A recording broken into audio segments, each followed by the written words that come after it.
नाज़रीन अस्सलाम वालेकुम, आप देख रहे पी न्यूज़। मैं महफिश मकीन आपकी खिदमत में हाजिर। पेश दिन भर की कुछ अहम खबरें, पहले सुर्खियों पर एक नजर। जो लोग आज हमारे साथ नहीं वो हमारी कामयाबी का हिस्सा नहीं बन सकते, रूहुल्लाह पर उमर अब्दुल्ला का बड़ा बयान। वंदे मातरम के 150 साल मुकम्मल होने पर वजीर आजम नरेंद्र मोदी ने किया तकरीबात का इफ्तिताह। 20 नवंबर को महराज मलिक की रिहाई मुमकिन, सुनवाई के लिए अदालत की अहम पेशरफ्त। जो अपना माइक नहीं संभाल सकते वो जम्मू कश्मीर कैसे संभालेंगे, अशोक कोल। रविंदर रैना ने की नेशनल कॉन्फ्रेंस, कांग्रेस और पीडीपी पर तनकीद, सोईबुक में इलेक्शन जलसा। लह तशद्दुद मामले में जुडिशल कमेटी ने अवाम से शवाहिद फराहम करने की अपील की। और वादी कश्मीर में सर्दी की लहर, पहाड़ी इलाके बर्फानी गिरफ्त में। अब खबरों की तफसील।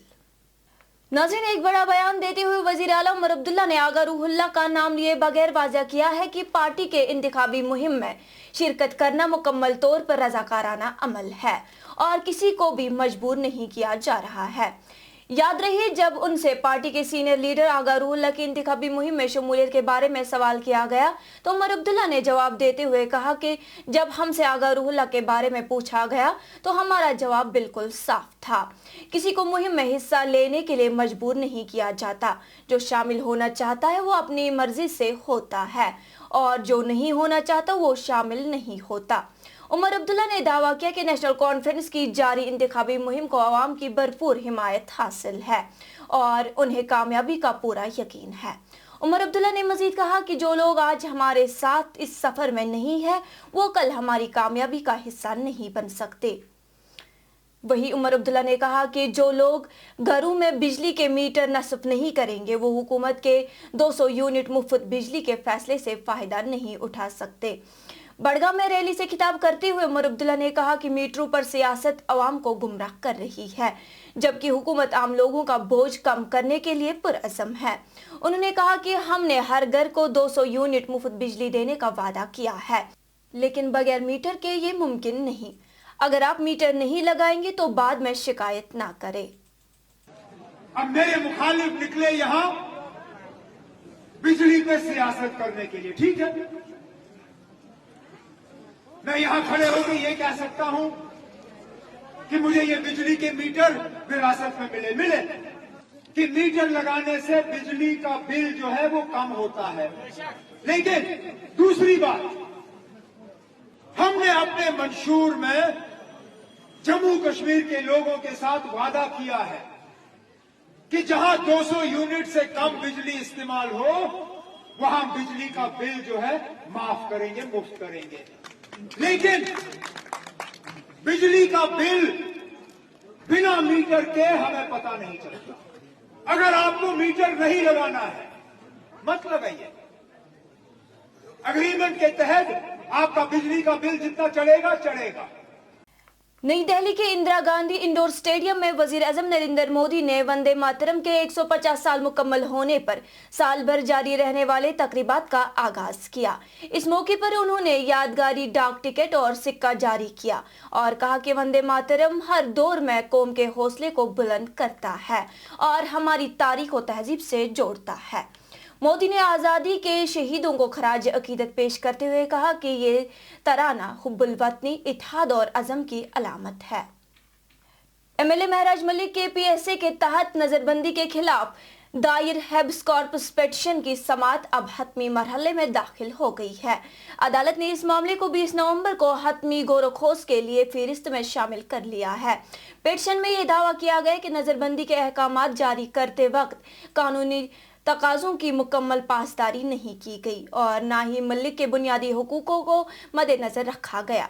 मलिक के वकील का कहना है कि पीएसए को सियासी आवाज़ों को दबाने के लिए इस्तेमाल किया गया है, जो कि आईन हिंद के मुनाफी है।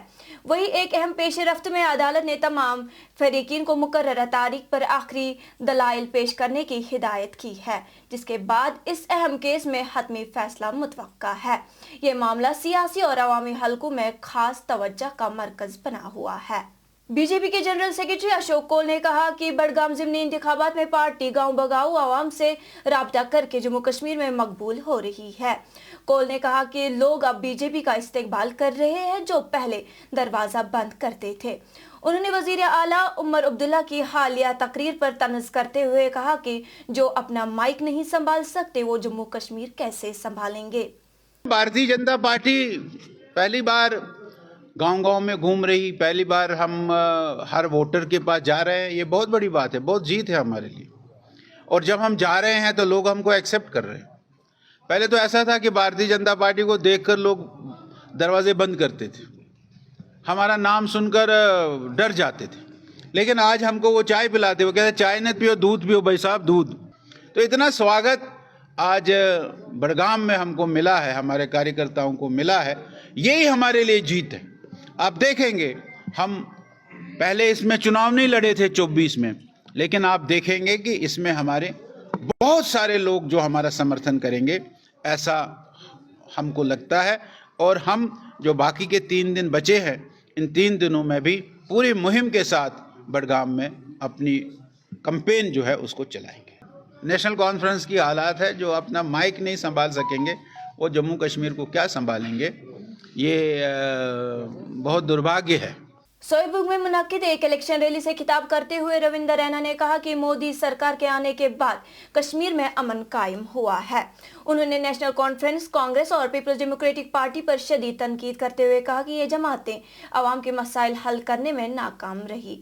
جب سوئیبگ سے بڑگام سے گاڑی جاتی تھی سری نگر، 10 بار گاڑی کو سے لوگوں کو نیچے اتار کے چیک کیا جاتا تھا، 2 گھنٹے لگتا تھا کہ نہیں لگتا تھا؟ ایسے حالات تھے کہ نہیں تھے؟ اور یہ ان حکومتوں کا دور تھا جنہوں نے کشمیر کے اندر تباہی اور بربادی لائی۔ اور جب 2014 میں ملک کے وزیر اعظم مودی صاحب آ گئے، کشمیر کے اندر امن کی ایک لہر آ گئی۔ آج کشمیر کے اندر امن ہے، خوشحالی ہے، سڑکوں پر چہل پہل ہے، بازاروں میں رونق ہے۔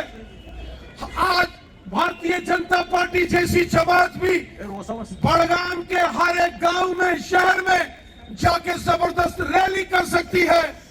لیکن ایک دور تھا جب کانگریس سمیت ان تمام جماعتوں کی حکومتیں تھیں، کشمیر کے اندر تباہی اور بربادی کے منظر تھے۔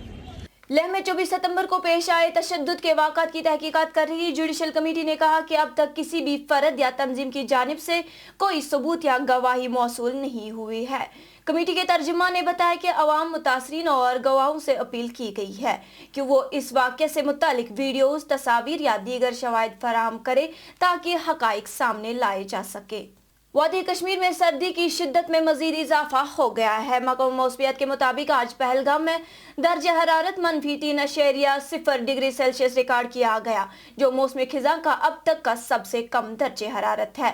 اسی طرح مشہور سیاحتی مقام گلمرگ میں کم سے کم درجہ حرارت -2.6 ڈگری ریکارڈ کیا گیا، جبکہ کپواڑہ میں -1.3 تک جا پہنچا۔ ماہرین موسمیات کے مطابق آئندہ چند روز تک موسم خشک رہنے کا امکان ہے، تاہم صبح شام کے اوقات میں سردی میں مزید اضافہ ہو سکتا ہے۔ عوام سے کہا گیا کہ وہ احتیاطی تدابیر اختیار کرے۔ ناظرین، اسی کے ساتھ آج کا یہ شمارہ اختتام کو پہنچا۔ اگلے شمارے میں آپ سے پھر ملاقات ہوگی، گر خدا لایا۔ پی نیوز کو لائک، شیئر اور سبسکرائب ضرور کیجیے گا۔ دیجیے اپنی میزبان محوش مکین کو اجازت۔ اللہ حافظ۔